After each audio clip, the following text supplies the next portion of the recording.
Hi అండి, అందరికీ నమస్తే అండి. ఈరోజు క్యారెట్ చిన్నులపై కారం అండి.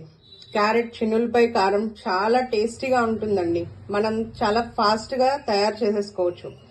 మరి క్యారెట్ కారం ఎలా తయారు చేయాలో చూద్దామండి. 1/2 కేజీ క్యారెట్ శుభ్రంగా కడిగి పీల్ తీసి ఇలా తురుము పట్టి తీసుకుందామండి. స్టవ్ వెలిగించి ఒక పాన్ పెట్టేసుకుందామండి. 1/2 కేజీ క్యారెట్కి 1/2 కప్ వరకు నూనె పడుతుందండి. నూనె బాగా వేడైన తర్వాత కాస్త ఆవాలు, జీలకర్ర, ఈ మాత్రం కరేపాకు వేసుకుందామండి. ఈ తురుం పట్టిన క్యారెట్ మొత్తం దీంట్లో వేసేసుకుందాం. దీన్నంతా ఒకసారి కలిపేసుకుందామండి. ఇప్పుడు దీంట్లో తగినంత ఉప్పు, కాస్త పసుపు, ఈ ఉప్పు పసుపు క్యారెట్కి అంతా పట్టుకునేలాగా దీన్నంతా ఒకసారి ఇలా కలిపి మూత పెట్టేసుకుందామండి. సిమ్లో పెట్టి 10 నిమిషాల పాటు వదిలేద్దాం. 10 నిమిషాలు అయిపోయిందండి. మూత తీసి దీన్ని ఒకసారి కలుపుకుందాం. పెద్ద మంట మాత్రం పెట్టుకోమాకండి, ఎందుకంటే పెద్ద మంట పెడితే సగం ఉడుకుతుంది, సగం మాడిపోతుంది. ఇది ఫ్రై అవుతూ ఉంటుందండి.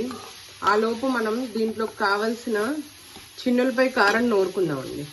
ఒక చిన్న రోల్ ఇలా తీసేసుకొని దీంట్లో 1, 2, ఇందాక మనం క్యారెట్ ఫ్రై చేసుకునేటప్పుడు ఉప్పు వేసుకున్నాం కదండి. ఇప్పుడు చూసి ఉప్పు తగినంత తీసుకోండి. ఈ మాత్రం చిన్నులపాయలు తీసుకోండి. ఇవి ఒక 15 వరకు ఉంటాయన్నమాట. దీనంతా ఒకసారి ఇలాగా దంచేసుకుందామండి. దంచి తీసుకుందాం. ఇలా మొత్తం రెడీ అయిపోయిందండి.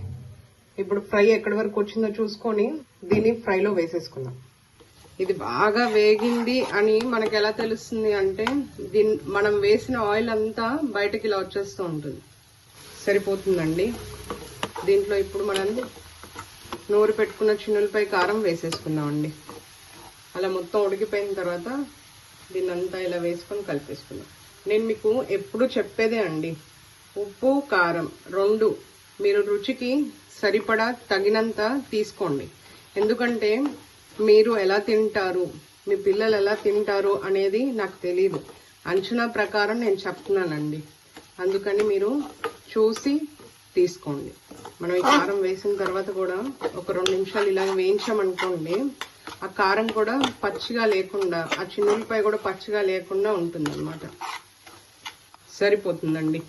ఇంకా ఆఫ్ చేసి ఒక బౌల్లోకి తీసేసుకుందాం. థ్యాంక్ యూ ఫర్ వాచింగ్ అండి.